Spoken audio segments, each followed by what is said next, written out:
use critical thinking skills, learn about what they're voting for, learn about who they're voting for, and ask questions, and it's being completely taken out of context, per usual. There is nuance to what I say. I'm following Chappell Roan. Fuck it.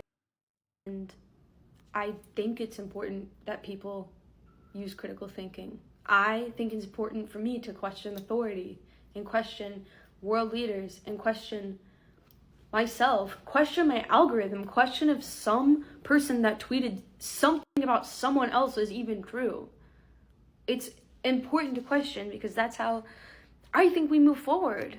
This is my third election in voting, and the world is changing so rapidly, and I want to be part of the generation that changes things for good because we need it. Who is this? This is Chappell Roan. If you read my full interviews, if you literally know anything about me and for what I stand for, you know that this is not lip service, this is not virtue signaling, that my actions have always paved the way for my project and the people who really know me.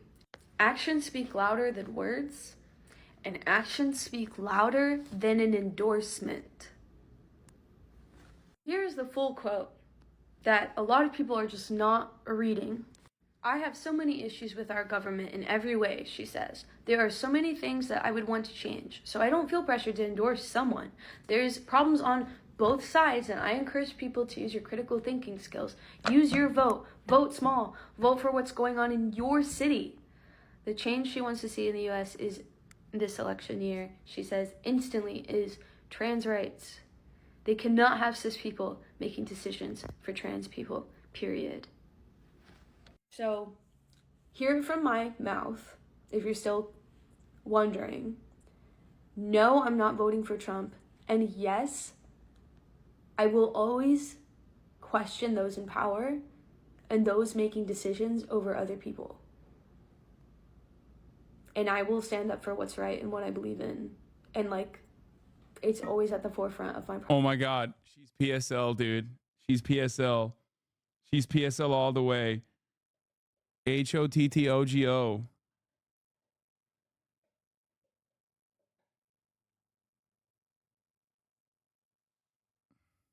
My project. And I'm sorry that you fell for She's going PSL. She's going PSL. She's going PSL. She's doing it. HOTTOGO. PSL can win if you go and vote.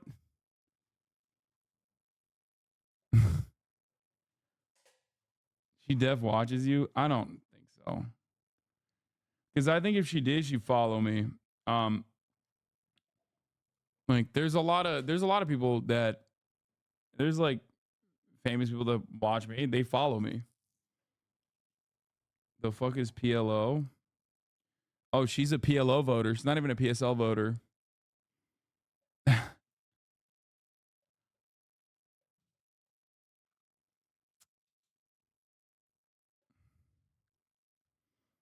Chappell Roan posed with a copy of Unite and Win, the workplace organizers handbook, and a new Instagram story. That's pretty sick. She's cool, man. I heard from NBC that you were interviewing Chappell Roan next. Oh, I forgot I mentioned that in the NBC interview.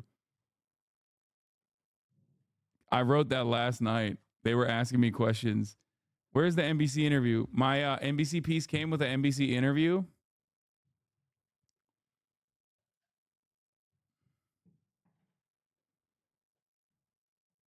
That's fake. I mean, I don't really give a shit about that. I don't give a shit about her holding up a copy of Organizer, whatever. I don't care about that being real or fake. I don't really give a shit about her holding that up. This does not change the thing that I said last night.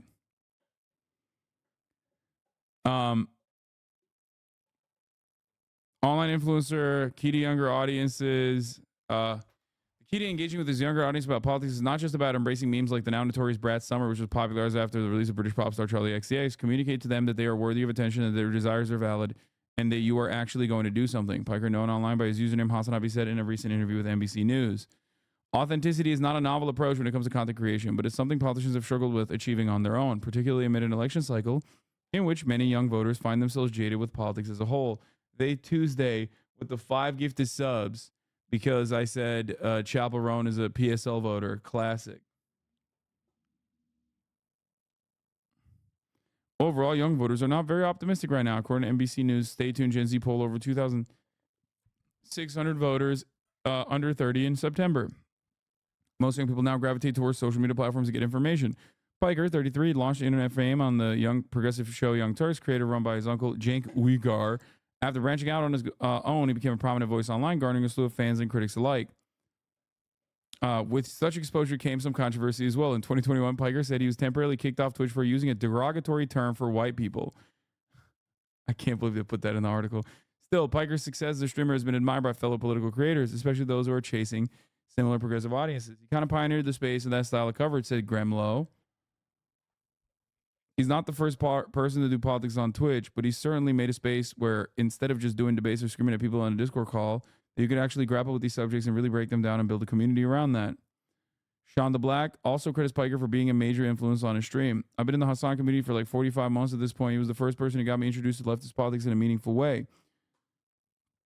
He's one of the only black creators on the platform doing political commentary. Hasan inspired me even just to be political outside of being a creator, to be political and fight for people that I believe should be fought for.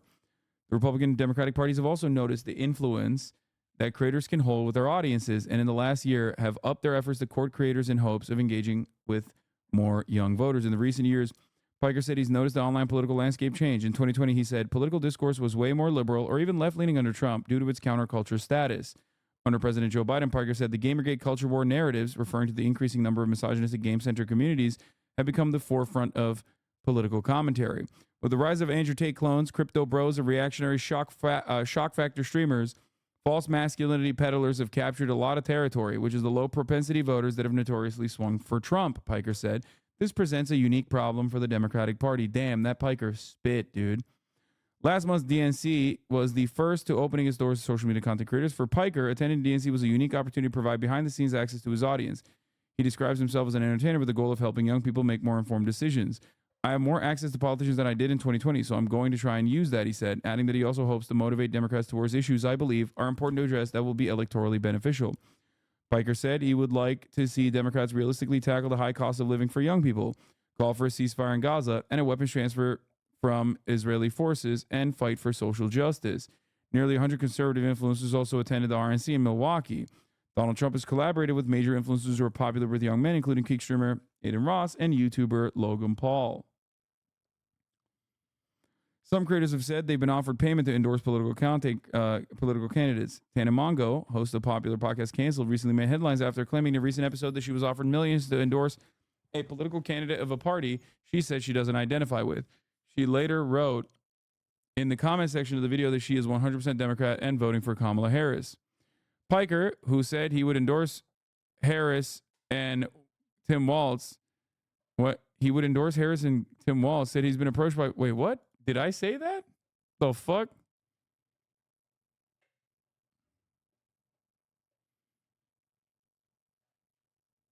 I don't think I said that. Has been approached by political groups, but not a candidate directly. I think they know better, he said. I welcome the access every time. However, I will never change my opinion for money.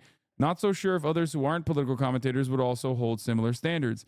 He's appeared in streams on his channel with politicians, including, wait, I also made a fucking pot shot